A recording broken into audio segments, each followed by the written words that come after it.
tendencies within certain aspects of Greek religion that do thematize a life after life. But normally it's very gloomy because people are in the depths and in the darkness of Hades. And we have, not from the 1st century, but later evidence that people are calling from Hades, the wife being buried and the husband still alive, and there's a dialogue between them on the epitaph, that how should his eyes ever see her again? How should he ever hear the beautiful rhythm of her love poetry? So there's a yearning to live beyond death. But the specific Christian focus on life after death is, I would not say unique, but it's very specific and pointed.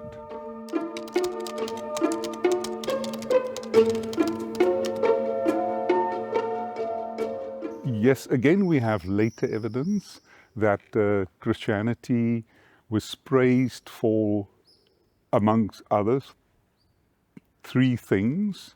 The one thing is their spirit of non-retaliation and of seeking peace that we have in the 2nd century already. Then we have a strong Christian movement of looking after the sick and also the children that have been put out. And then the third one is especially in which we do not know whether it's not maybe a forged letter, but a letter by Julian the Apostate, in which he declares that the Christians are known for that they show charity, not only to those of their group, but also the others. And we have considerable evidence on Christian charity as from the 3rd century onwards.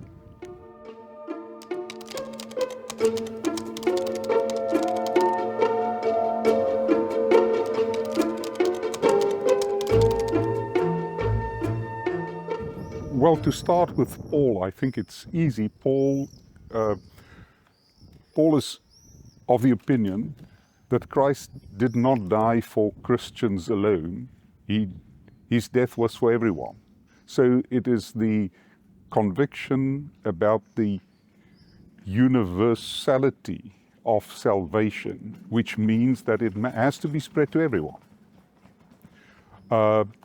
In that sense, because the gospel is for everyone, it is also important to bring it to everyone. I think this was a very important thing of Paul. And then if you have a look at the spread of the earliest evidence that we have in the 2nd century, end of the 2nd century, beginning of the 3rd century, those are all areas where Paul is revered very, very much.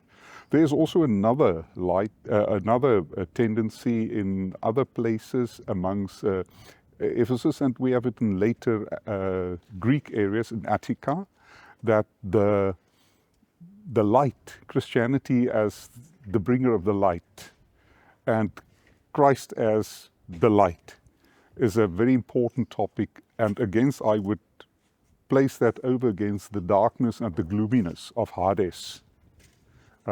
So Christianity's message of hope and light and of salvation is, I think, the impetus that motivates the missionaries.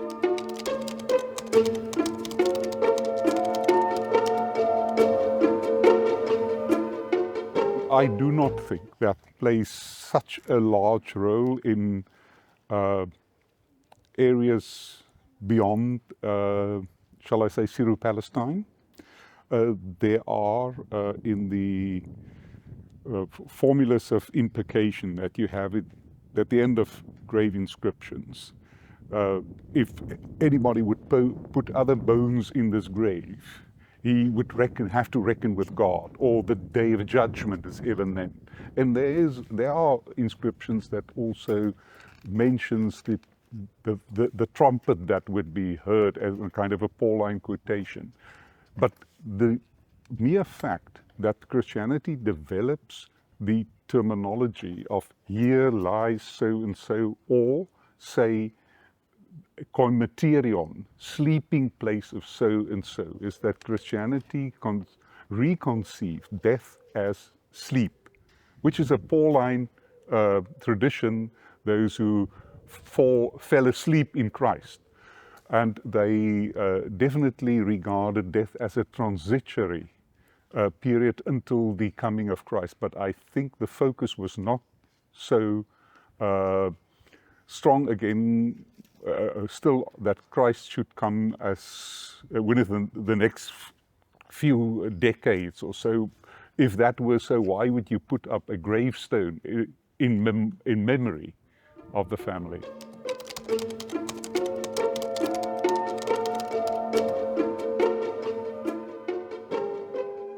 I would say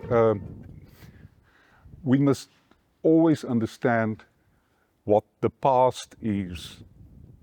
And I must correct myself immediately and say, you cannot say what the past is. You can probably try to say what the past was, but the past is over, it's gone. So everything that we still have that comes out of the past, and that we can have before our eyes and investigate so that we can make a construction of the past that is gone, is almost sacred.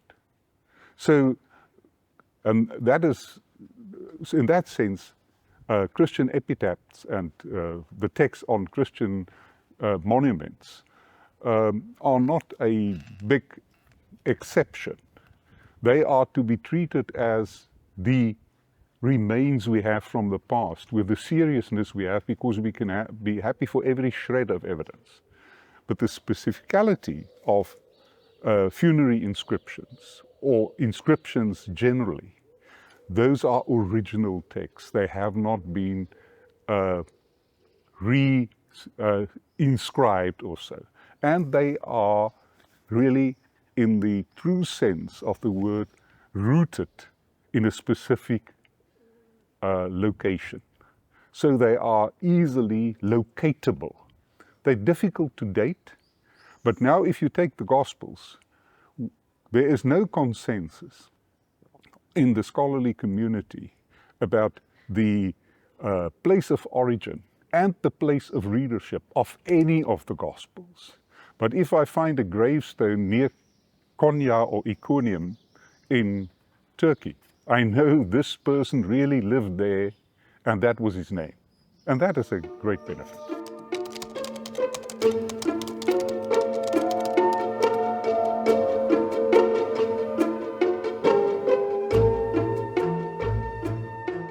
Harnack's book has 3 sections, and the last section is actually the documentation of Christianity before Nicaea in 325.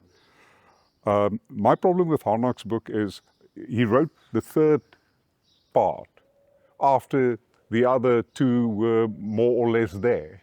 I think you should do it the other way around. We have to take up a line from Gustav Droysen. We should gather in a heuristic process all the evidence we have. And that's what we are doing. We are collecting the evidence on Christianity from the 1st until almost the 6th century in the Greek-speaking areas, shall I say, of what is today Turkey and Greece. And if you must do that on a local basis. And if you have done that, you can start comparing them, and maybe then you can start telling a grand narrative. But the project is never going to be finished by us, because there is Syria-Palestine, there's Egypt, there's North Africa, and there is Italy and Rome. And I hope that some other people will take on that and do that. And if there is enough evidence, maybe you can start telling the grand narrative, because the local situations are quite specific.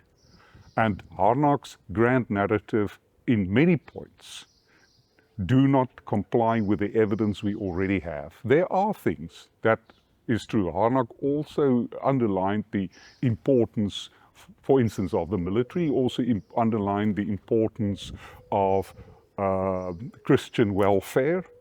But there are other aspects, for instance, the presence of Judaism, that was highly overrated by Harnack. In the areas that we have collected the evidence now, it is not possible to make that such a determinate factor. So I would always say, first the evidence that we have from the past, and then the narrative. A historian can only tell his story after he has studied the sources.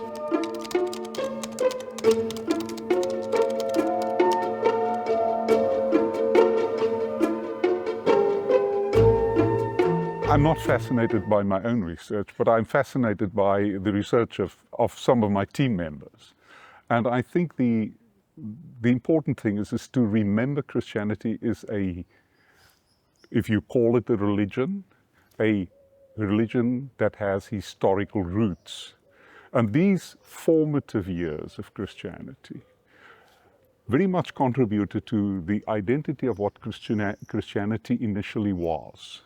And I think as a historical religion, part of the identity of modern Christianity would still have to be molded on some of the decisions that were made at the very beginning. Christianity took a very clear decision to have a concern for the widows, for the orphans, and for the poor.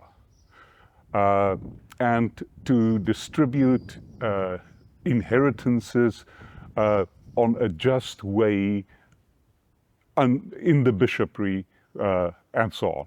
Those initial decisions of Christianity gave rise to Christianity of a specific form. And I do not think one should too easily discard that. And if you do not know your own history, you can very easily, adapt your identity or even lose kernel aspects of your identity. And I think that is the major task of historical research, to remind modern Christianity where it came from and to avoid some of the pitfalls of that past, but also to embrace the good things.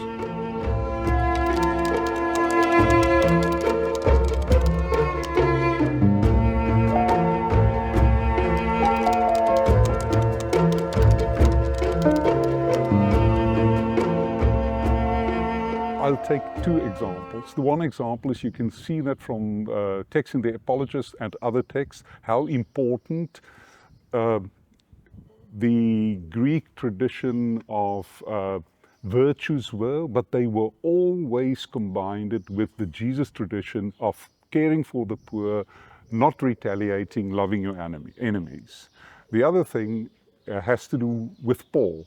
Paul introduced an egalitarian Christianity, where Paul had quite a strong argument on that Christianity is not even bound to the culture in which it originated within Judaism. And the story of Christianity of the first 3 centuries is to transcend ethnicity and, shall I say, peculiarities within specific societies. And Christianity can never move beyond that and become nationalized or ethnicized or even genderized. It was not that. And if you go that way, you have another Christianity as the one that Paul initiated. If you do not care for the poor and if you are warlike, you are not in the tradition that Jesus started.